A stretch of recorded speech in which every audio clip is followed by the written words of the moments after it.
Hey, this is Dr. Ajay. We are in summer and this is the part of the year where the sun gives us much more love than we ask for.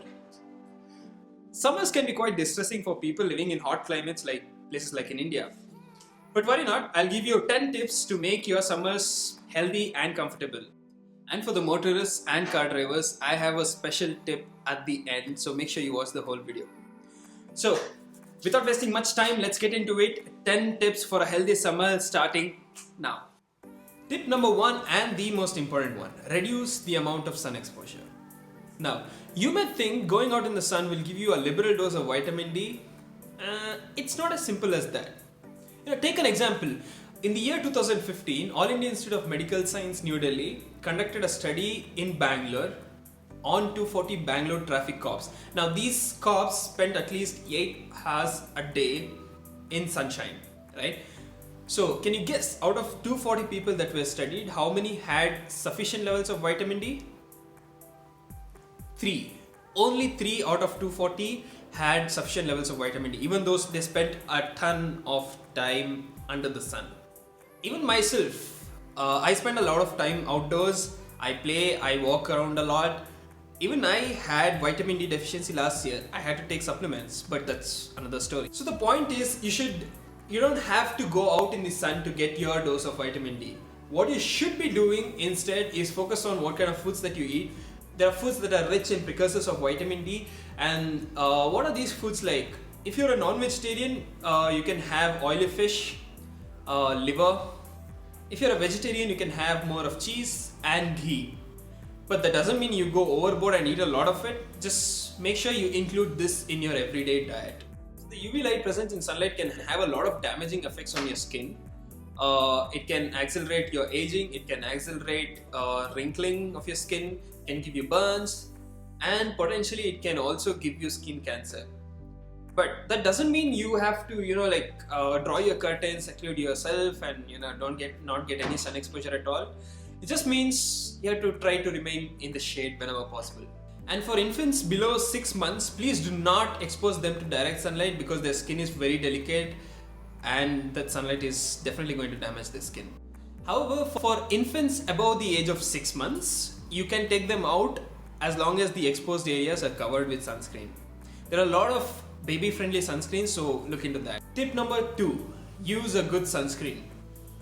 Now, this is a total no-brainer considering all the points I just spoke about. I recommend sunscreens which have a SPF factor more than 50, something which is effective against both UVA and UVB rays. I personally use this one by Shiseido. So this has a SPF factor of around 50. This is quite expensive, but it works very well for me since my hospital is in a very polluted part of the city and my work involves walking from one hospital block to the another.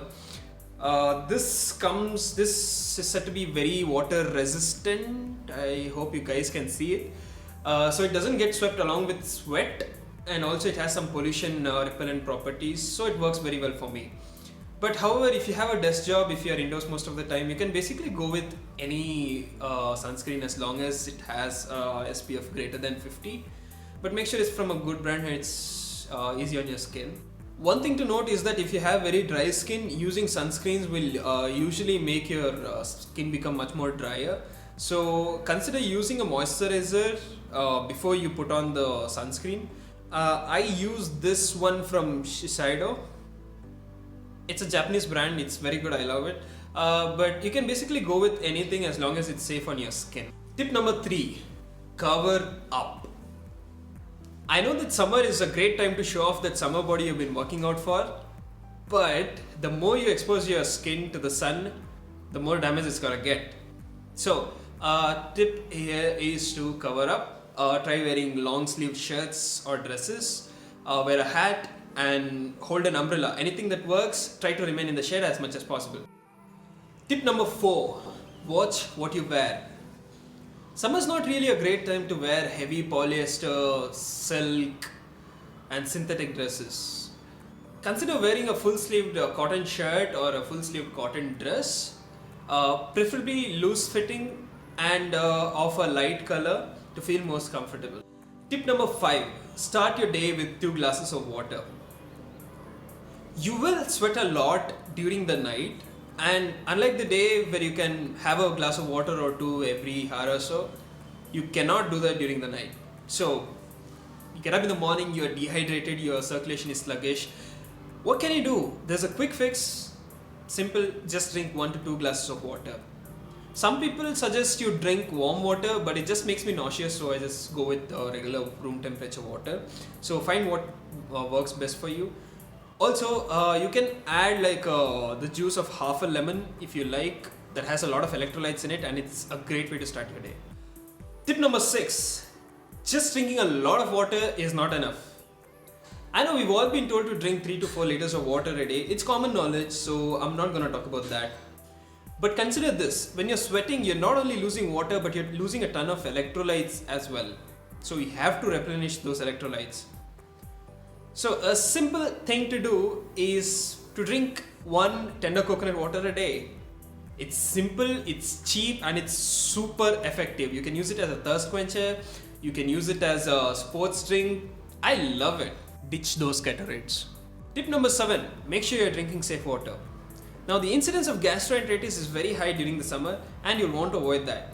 So the best thing that you can do is get an RO filter and keep it at home and use that water. Or a more budget friendly way is to boil the water and put it through a cloth strainer or something of that sort. Or if you're out and about, make sure you buy bottled mineral water. Tip number 8, consume a lot of fresh fruits and vegetables. Fruits, when taken as whole, as fruits, and not as juice or smoothies, are excellent. First, because they taste so good. Second, they have a cooling effect. And third, along with veggies, they have a lot of fibers in them, and that keeps your gut very healthy. Tip number 9, consume a lot of curds and yogurt. Curds and yogurt, especially Greek yogurt, are amazing for the summer because it helps keep your tummy cool during the summer. Also, yogurt comes packed with electrolytes, so that's like an extra benefit. Tip number 10, and these are special tip for motorists. If you're a bike rider, summers can be quite harsh on you, especially with the helmet on. You could just get so stuffed inside, right? So things that you can do. First of all, always wear a helmet. Summers are not an excuse to not wear helmets. I'm a very big advocate for road safety, so please always make sure you wear a helmet. And how can you make wearing helmet much more comfortable? First of all, try buying a helmet that has ventilation inlets and outlets through it. If you cannot do that, however, make sure you remove your helmet for a minute or so. Every say 10 or 15 minutes. You can do this when you're in the traffic lights, or if you live in Bangalore, you'll be stuck in traffic quite often, so that's the time to do it. So having this 1 minute window in between wearing helmets, it's gonna cool your head down, and it's gonna cool the inner part of your helmet as well. Like wearing the helmet for a very long time is gonna increase the temperature inside the helmet, and that's really bad for your hair follicles. That can increase hair loss, so that's something to keep in your mind. For car drivers, try to park it in the shade as much as possible. If that's not possible and you had to park it in the sun, before you get in and start driving, open all the doors, roll down the windows, and put your fan on maximum. I mean the fan and not the AC. Put on the fan on maximum and just move away from the car for like a minute or so. Intense heat inside your car can heat up the plastics, releasing benzene containing compounds, which can potentially give you cancer. So that's something you should want to avoid. So that's it for now. Thanks for watching. I'll soon be making a video on how and why you should avoid tanning, so make sure you subscribe and click on the bell icon so you don't miss that video when it comes out. Till then, stay happy, stay healthy. Cheers.